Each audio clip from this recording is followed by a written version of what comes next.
My family has been here since the sawmill days, so we have decades of accumulated ghost stories experienced by the locals.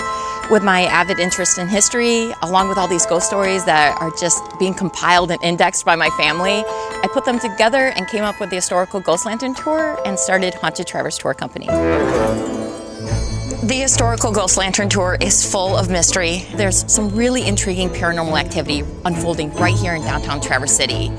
The past is always influencing us, so it's very important to look at the history of Traverse City and see how it has fueled what we are currently today. So I'm very happy to share some of the history that a lot of people just simply don't know about Traverse City on my tours.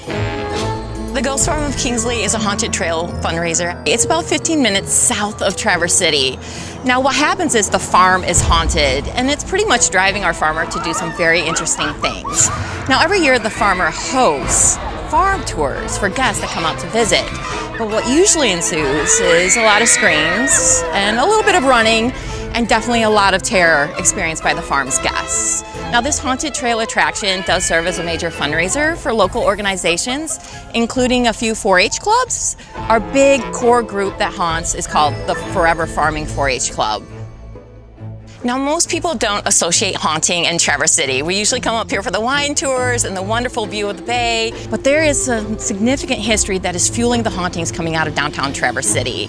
And so that means there's some really wonderful, unique ghost stories unfolding. So for example, there's a haunted radio station down lurking in the basement, which used to be a fallout shelter from the 1950s. There's a very intriguing entity that likes to make himself known to the DJs and engineers alike.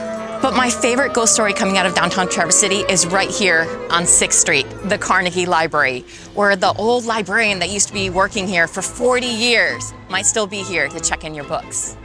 The Ghost Lantern Tour through downtown Traverse City gets to host some phenomenal people from throughout the world. They make me realize that there's this wonder in Traverse City that is really truly meant to be explored. And my guests, they open this door up to me firsthand. And I love making guests and locals alike fall in love with Traverse City all over again.